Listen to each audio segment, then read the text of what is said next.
Hi, I'm Bruce Baker, and this is another lecture in my History of New Orleans series. This lecture is about why did the United States want New Orleans? So a lot of times when we think about the history of New Orleans and the history of the Louisiana Purchase, which is what added New Orleans and the rest of the Louisiana Territory to the United States, we tend to think nowadays anyway about the history of New Orleans as part of this sort of broader system of empires within a Caribbean context. I suppose an earlier generation of historians would have sort of thought of it from a more strictly United States perspective. Expansion of the country, sort of just expanding into greater territory and so forth. But nowadays, we're more interested in placing the U.S. experience within a more transnational context. However, there is, of course, an important U.S. context to this, and that's what I want to sort of consider today. So what we're going to look at today is thinking about, from the United States perspective, why did they want New Orleans? As it turns out, they get quite a bit more in the Louisiana Purchase. But what is it about New Orleans in the longer term that makes it make sense for the United States to acquire? The main idea that I want to get across here is that the United States wanted to have New Orleans in order to consolidate control over its territory, not the whole of the Louisiana Purchase, but to consolidate control over the territory they had acquired at the end of the American Revolution with the 1783 Treaty of Paris, and also to alleviate separatist tensions that were emerging in the Trans-Appalachian region. So if we think about this, we want to go back actually to before the American Revolution, to the tail end of the 7 Years' War, and sort of understand why the Appalachian division in the United States is so significant. So the Proclamation Line of 1763, this is coming at the end of the 7 Years' War, and it's a way for Britain to try to keep their colonists on the east side of the Appalachians and Native Americans on the west to avoid the kinds of conflicts that had been seen up to that point. Didn't work terribly well, but that was the idea. Then, of course, we get the American Revolution, and after the Revolution, the colonies had previously claimed territory just sort of going all the way west. They didn't really know quite how far it went, but they'd claimed territory all the way out to the west within their sort of existing northern and southern state boundaries. This territory gets ceded back to the federal government and is created as separate territories that eventually become states. So Kentucky and Tennessee particularly are the key ones here.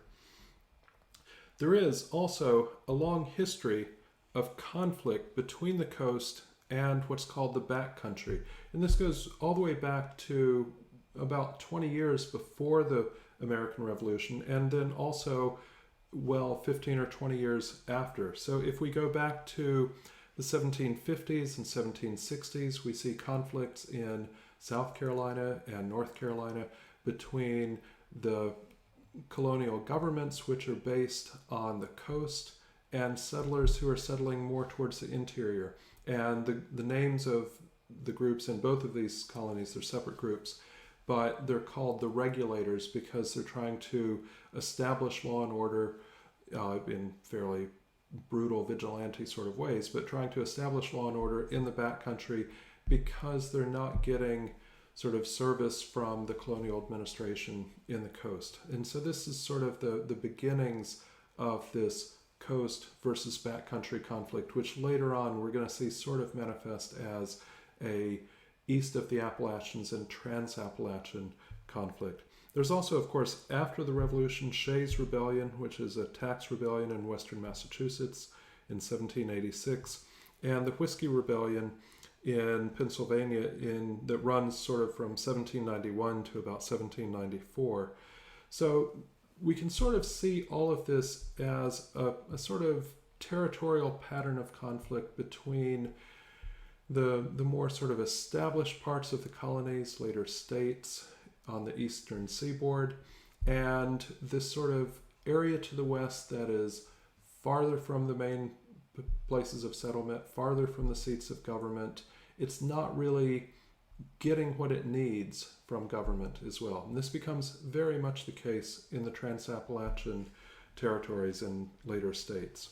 One of the problems for this, of course, is that we do have a significant physical barrier in the shape of the Appalachian Mountains, very difficult to traverse, and therefore transport links and then trade links tend to follow down the rivers that feed into the Mississippi River and out to New Orleans. So these territories that are across the Appalachian Mountains are starting to naturally sort of look towards New Orleans more than they're looking towards the East Coast for their trade links. And of course then, to some extent, they start thinking it might make sense to have more of a political connection as well. If we think about this in a sort of imperial context,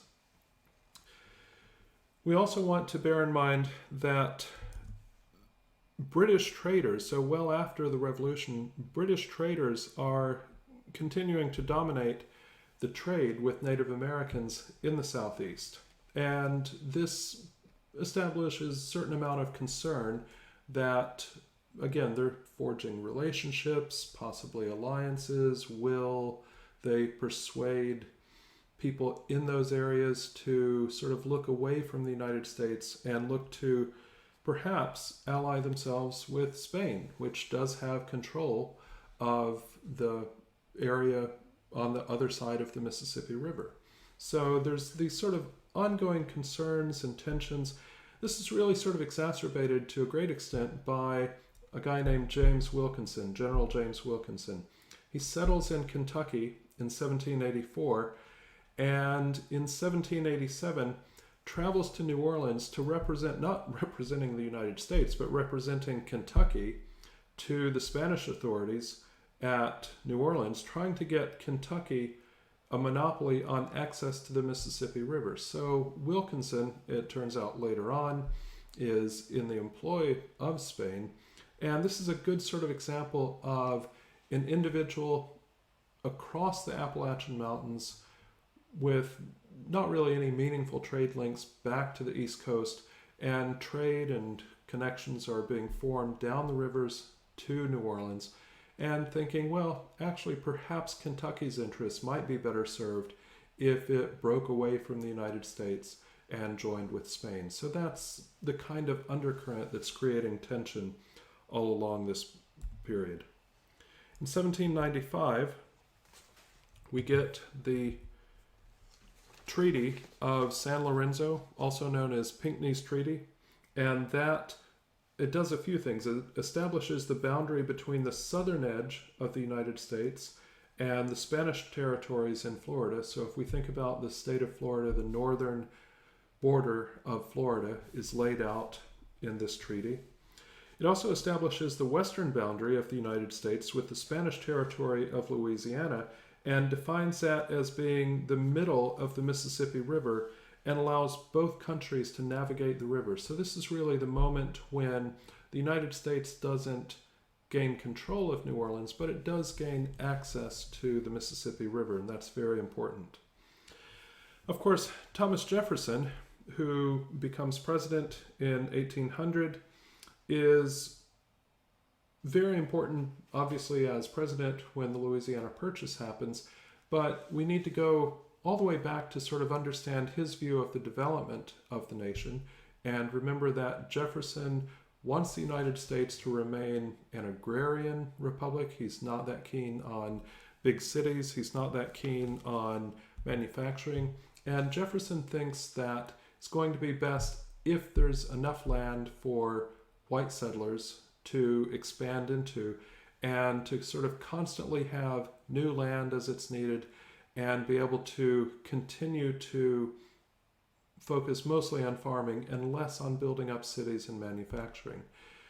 And of course, this is important because it means that the Trans-Appalachian West, and this would include areas not just Kentucky, but north of Kentucky as well, Ohio, and so on, that they will have access to market their goods through New Orleans. And so Jefferson emphasizes this in quite a famous statement in 1802. He kind of has his eye on New Orleans. It's before the Louisiana Purchase is confirmed, but he definitely has it in mind. And he says that there is on the globe one single spot, the possessor of which is our natural and habitual enemy. It is New Orleans, through which the produce of 3/8 of our territory must pass to market. Now, I'll just wrap up by sort of saying, in a way, as we look at a lot of other things, there's this idea that New Orleans constantly is looking to the future when wealth is just going to flow down the river into its warehouses and make the city rich. And indeed, that does happen for a couple of decades in the middle of the 19th century.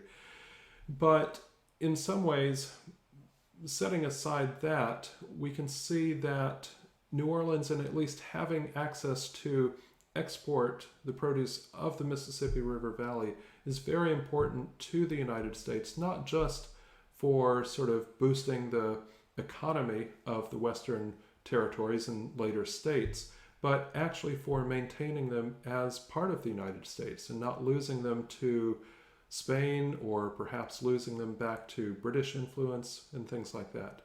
So that's essentially the main reasons why the United States wanted New Orleans. And they wound up getting a lot more in the Louisiana Purchase.